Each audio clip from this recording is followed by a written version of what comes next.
Om Swastiastu. Selamat pagi. Perkenalkan, nama saya Niputu Septia Permatasari dengan NIM P071242190006 dari Prodi Sarjana Terapan Jurusan Kebidanan, mahasiswa semester 3 Poltekkes Kemenkes Denpasar. Di sini saya akan membahas mengenai mata kuliah Etika Profesi dan Perundang-undangan. Di sini saya akan membahas mengenai yang pertama, mengenai kode etik profesi kebidanan. Yang kedua, belajar sepanjang hayat. Yang ketiga, karakter bidan yang dapat meningkatkan profesionalisme dalam praktik kebidanan.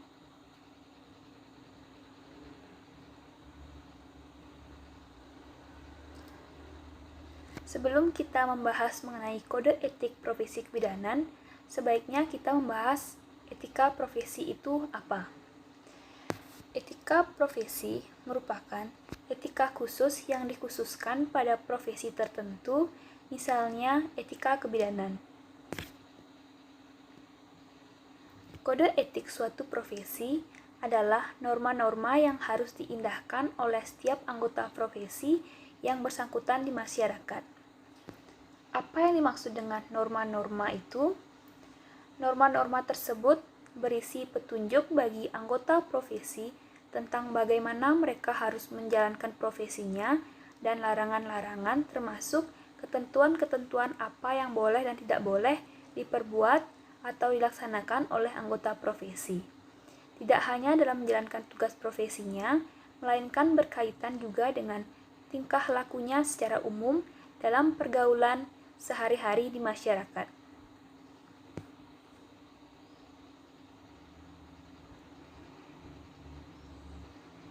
Ketika masyarakat merasakan ketidakpuasan terhadap pelayanan atau apabila seorang bidan merugikan pasien, tidak menutup kemungkinan akan terjadi proses hukum atau dimeja hijaukan. Bahkan didukung semakin tinggi peran media, baik media massa maupun elektronik, dalam menyoroti berbagai masalah yang timbul dalam pelayanan kebidanan, merupakan hal yang perlu diperhatikan dan perlu didukung pemahaman bidan mengenai kode etik profesi bidan dan hukum kesehatan, dasar kewenangan, dan aspek legal dalam pelayanan kebidanan. Untuk itu, dibutuhkan suatu pedoman yang komprehensif dan integratif tentang sikap dan perilaku yang harus dimiliki oleh seorang bidan. Pedoman tersebut adalah Kode Etik Profesi Bidan.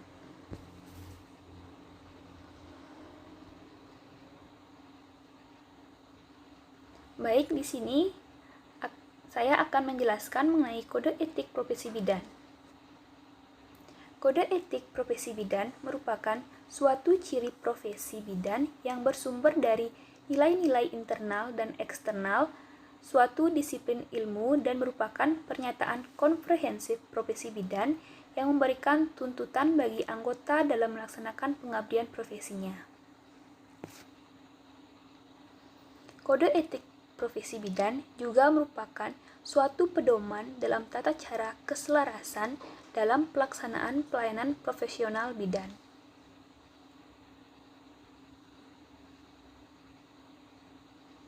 Kode etik profesi bidan hanya ditetapkan oleh Organisasi Profesi Ikatan Bidan Indonesia atau IBI. Penetapan harus dalam Kongres IBI. Kode etik profesi bidan akan mempunyai pengaruh dalam menegakkan disiplin di kalangan profesi bidan.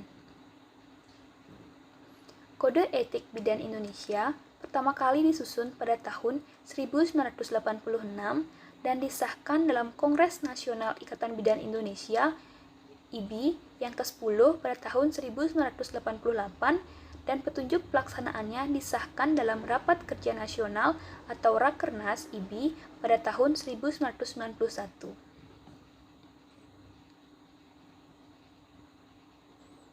Kode Etik Bidan Indonesia terdiri dari 7 bab yang dibedakan atas 7 bagian. Yang pertama, kewajiban bidan terhadap klien dan masyarakat terdiri dari 6 butir. Yang kedua, kewajiban bidan terhadap tugasnya terdiri dari 3 butir. Yang ketiga, kewajiban bidan terhadap sejawat dan tenaga kesehatan lainnya terdiri dari 2 butir. Yang keempat, kewajiban bidan terhadap profesinya terdiri dari 3 butir. Yang kelima, kewajiban bidan terhadap diri sendiri terdiri dari 2 butir. Yang keenam, kewajiban bidan terhadap pemerintah, nusa bangsa dan tanah air terdiri dari 2 butir. Dan yang terakhir, penutup terdiri dari 1 butir. Menurut Standar Profesi Bidan 2007, terdapat beberapa perubahan kata dan penambahan 1 butir pada bagian kelima, yaitu kewajiban bidan terhadap diri sendiri yang sebelumnya 2 butir menjadi 3 butir.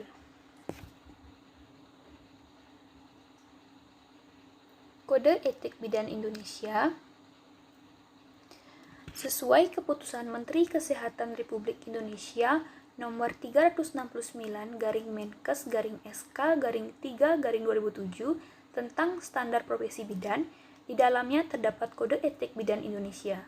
Deskripsi Kode Etik Bidan Indonesia adalah merupakan suatu ciri profesi yang bersumber dari nilai-nilai internal dan eksternal suatu disiplin ilmu dan merupakan pernyataan komprehensif suatu profesi yang memberikan tuntutan bagi anggota dalam pelaksanaan pengabdian profesinya.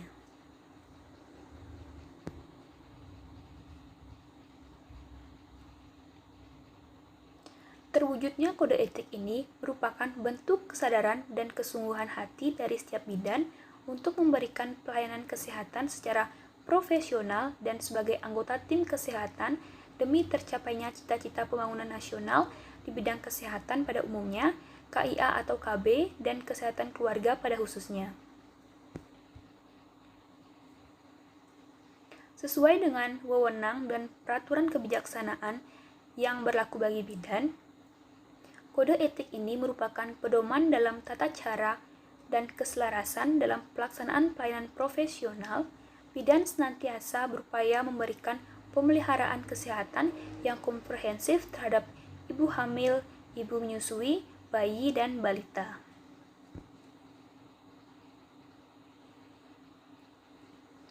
Bagian 1. Kewajiban bidan terhadap klien dan masyarakat. Yang pertama, setiap bidan senantiasa menjunjung tinggi, menghayati, dan mengamalkan sumpah jabatannya dalam melaksanakan tugas pengabdiannya. Yang kedua, setiap bidan dalam menjalankan tugas profesinya menjunjung tinggi harkat dan martabat kemanusiaan yang utuh dan memelihara citra bidan. Yang ketiga, setiap bidan dalam menjalankan tugasnya senantiasa berpedoman pada peran tugas dan tanggung jawab sesuai dengan kebutuhan klien, keluarga, dan masyarakat. Yang keempat, setiap bidan dalam menjalankan tugasnya mendahulukan kepentingan klien, menghormati hak klien, dan menghormati nilai-nilai yang berlaku di masyarakat. Yang kelima, setiap bidan dalam menjalankan tugasnya senantiasa mendahulukan kepentingan klien, keluarga, dan masyarakat dengan identitas yang sama sesuai dengan kebutuhan berdasarkan kemampuan yang dimilikinya. Yang terakhir, setiap bidan senantiasa menciptakan suasana yang serasi dalam hubungan pelaksanaan tugasnya dengan mendorong partisipasi masyarakat untuk meningkatkan derajat kesehatannya secara optimal.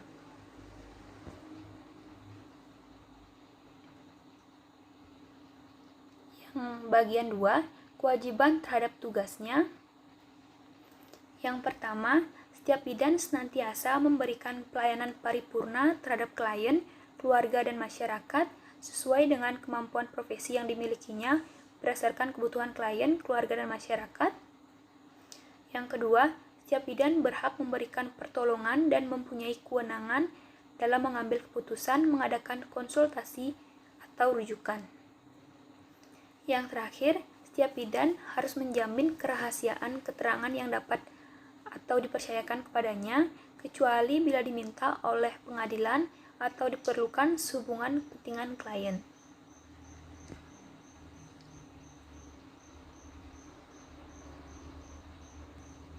Bagian 3, kewajiban bidan terhadap sejawat dan tenaga kesehatan lainnya. Setiap bidan harus menjalin hubungan dengan teman sejawatnya untuk menciptakan suasana kerja yang serasi. Yang kedua, setiap bidan dalam melaksanakan tugasnya harus saling menghormati baik terhadap sejawatnya maupun tenaga kesehatan lainnya.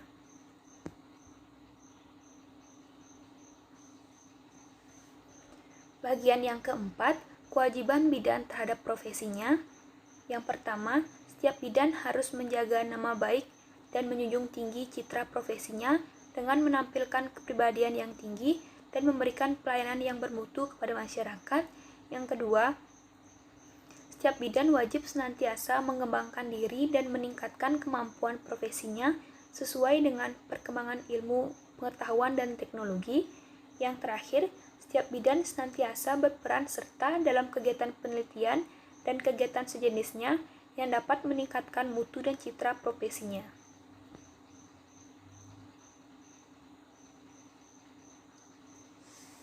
Bagian yang kelima, kewajiban bidan terhadap diri sendiri. Yang pertama, setiap bidan harus memelihara kesehatannya agar dapat melaksanakan tugas profesinya dengan baik. Yang kedua, setiap bidan harus berusaha secara terus-menerus untuk meningkatkan pengetahuan dan keterampilan sesuai dengan perkembangan ilmu, pengetahuan, dan teknologi. Yang terakhir, setiap bidan wajib memelihara kepribadian dan penampilan diri.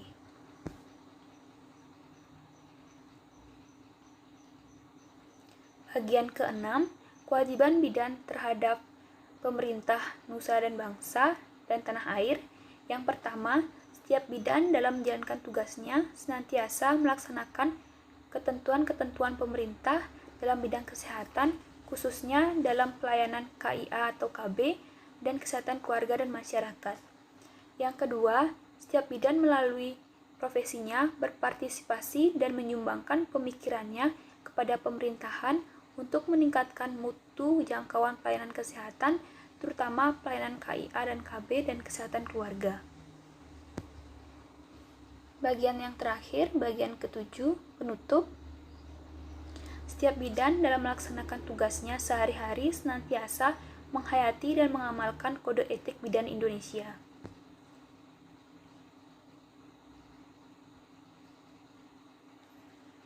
Adapun mengenai prinsip kode etik profesi kebidanan, yang pertama, menghargai otonomi. Bidan dan pasien sama-sama mempunyai otonomi, maka sudah sepatutnya mereka menghargai sebagai manusia yang punya harga diri dan martabat. Bidan mempunyai otonomi klinis dan wajib bertanggung jawab atas keputusan klinis yang mempengaruhi pasien bidan untuk menghormati pendapat dan pilihan pasien karena pasien punya otonomi moral. Contohnya, pemberian informed consent.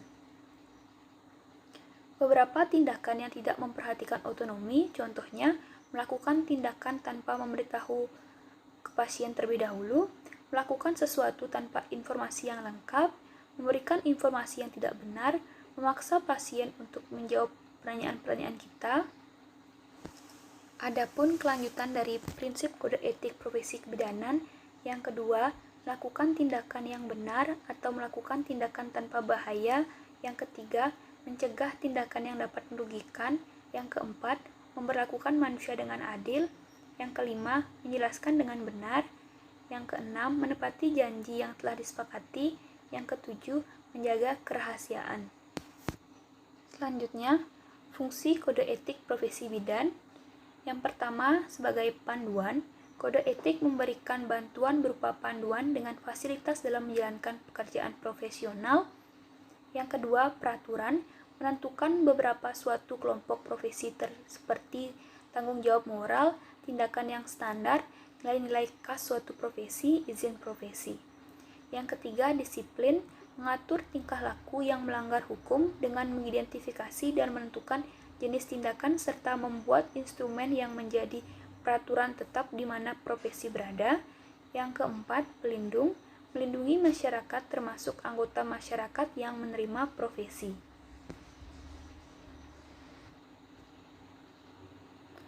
Fungsi kode etik profesi bidan, informasi, memberi informasi kepada masyarakat di luar profesi atau klien, kolega, pekerja, masyarakat tentang standar sebagai profesi mendapat kepercayaan. Yang keenam, pernyataan menyatakan eksistensi dengan mengumumkan aspirasi kelompok tentang status profesi dengan kehormatan moral dan otonomi, negosiasi, menyediakan alat dalam negosiasi dan perdebatan antara profesi, kolega, pekerjaan, pemerintah dengan memberikan penjelasan tentang kebenaran sikap termasuk tindakan.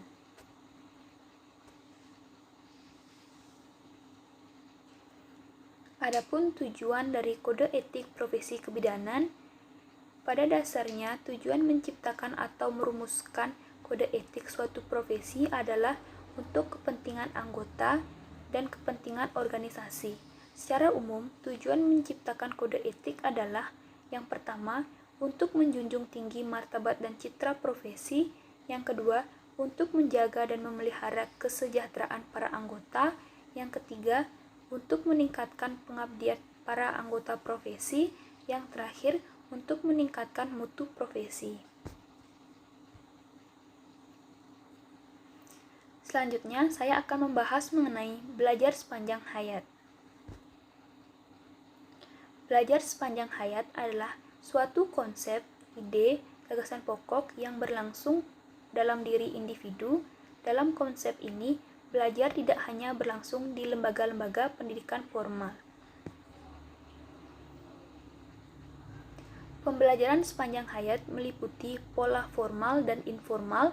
Ditekankan pula bahwa belajar dalam arti sebenarnya adalah sesuatu yang berlangsung sepanjang kehidupan seseorang.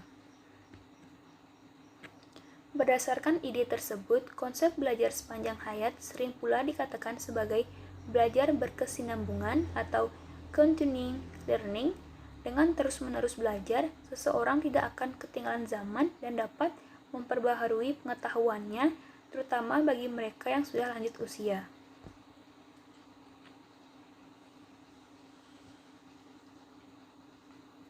Belajar sepanjang hayat dalam kaitannya dengan kegiatan pendidikan non-formal telah memberikan arah dan prinsip-prinsip dalam mengembangkan kegiatan pendidikan non-formal. Prinsip-prinsip tersebut meliputi: yang pertama, pendidikan hanya berakhir apabila manusia telah meninggalkan dunia fana. Yang kedua, pendidikan non-formal mendorong motivasi yang kuat bagi semua peserta didik untuk berperan dalam merencanakan dan melakukan kegiatan belajar secara terorganisir dan sistematis. Yang ketiga, kegiatan belajar ditunjukkan untuk memperoleh, memperbaharui pengetahuan dan aspirasi yang telah dan harus dimiliki oleh seorang peserta didik. Yang keempat, pendidikan memiliki tujuan berangkai dalam mengembangkan kepuasan diri setiap peserta didik yang menjalani kegiatan belajar. Yang kelima, perolehan pendidikan merupakan prasyarat bagi perkembangan kehidupan manusia karena pendidikan non-formal mengakui eksistensi dan pentingnya pendidikan persekolahan.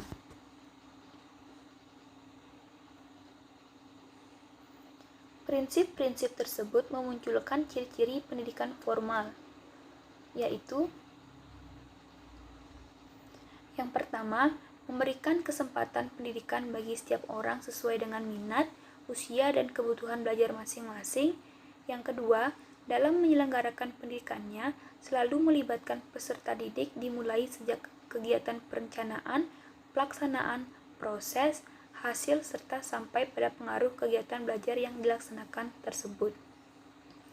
Yang ketiga, memiliki tujuan sesuai dengan kebutuhan kehidupan individu yang dilaksanakan di dalam proses pendidikan.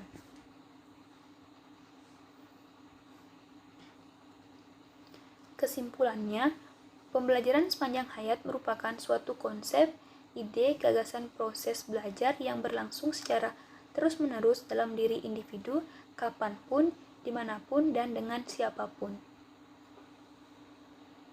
Budaya belajar sepanjang hayat amat fleksibel, kreatif, dan responsif sehingga akan mampu memuaskan individu dan masyarakat dalam kehidupan sehari-harinya.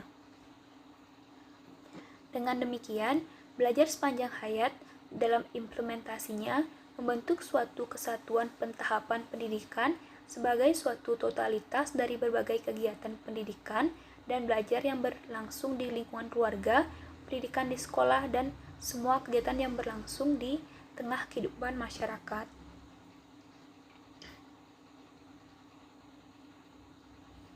Selanjutnya, saya akan membahas mengenai karakter bidan yang dapat meningkatkan profesionalisme dalam praktik kebidanan.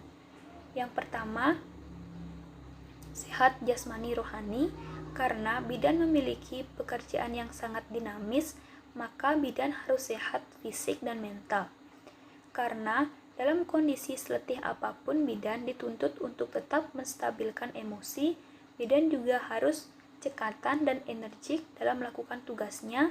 Yang kedua, berpenampilan menarik, berpakaian bersih, rapi, sopan, sederhana, dan menunjukkan sikap dan tutur kata yang lembut.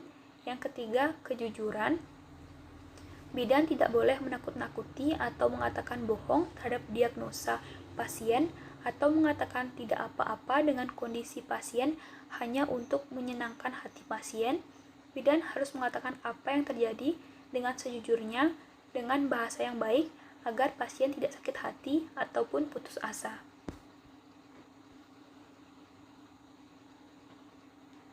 Yang keempat, cerdas. Seorang bidan harus pandai menyikapi terhadap suatu masalah yang berkembang di masyarakat. Bidan juga harus pandai bersosialisasi dengan pasien agar bisa mengambil hati pasien. Bidan juga harus inovatif terhadap kondisi yang mendesak. Yang kelima, peduli. Dalam memberikan pelayanan kepada pasien, bidan tidak hanya memikirkan money oriented, tapi bagaimana menolong pasien bisa selamat dan bisa merasakan apa yang dirasakan oleh pasien. Dan yang keenam, tangguh. Bidan adalah garda terdepan dalam meningkatkan kesehatan ibu dan anak. Untuk menyukseskan kesehatan ibu dan anak memang tidak mudah. Tantangan di masyarakat semakin terlihat jika masyarakat tidak kooperatif terhadap program kesehatan yang ada. Tetapi di sini bagaimana seorang bidan bisa memberikan pengertian dan mengubah kebiasaan buruk masyarakat sehingga wilayah binaan bisa tercipta kesejahteraan ibu dan bayinya.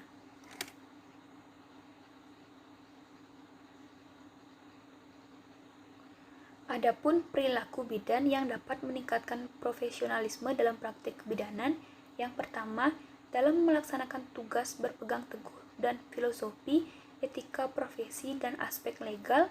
Yang kedua, bertanggung jawab dan mempertanggungjawabkan keputusan klinis yang dibuatnya.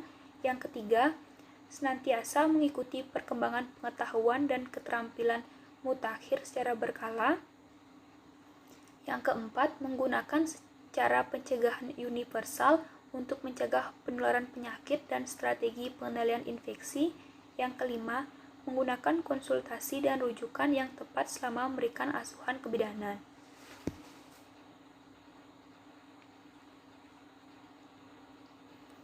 Yang keenam, menghargai budaya setempat sehubungan dengan praktik kesehatan, kehamilan, kelahiran, periode pasca persalinan, bayi baru lahir dan anak.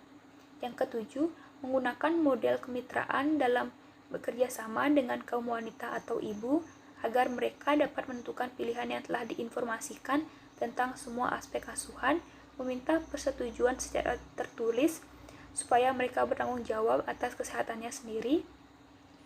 Yang kedelapan, menggunakan keterampilan komunikasi. Yang kesembilan, bekerja sama dengan petugas kesehatan lainnya.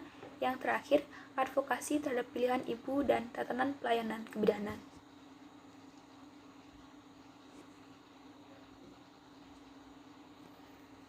Jadi, kesimpulan yang saya bahas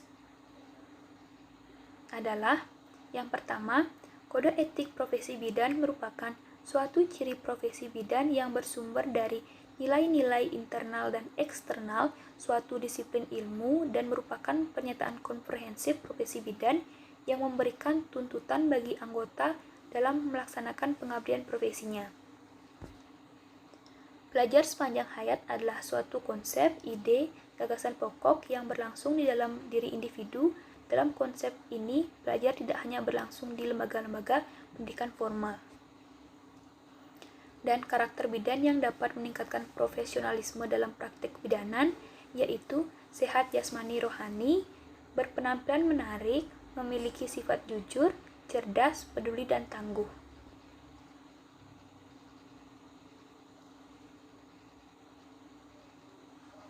Sekian yang dapat saya sampaikan. Saya akhiri dengan Parama Santi. Om Santi Santi Santi Om.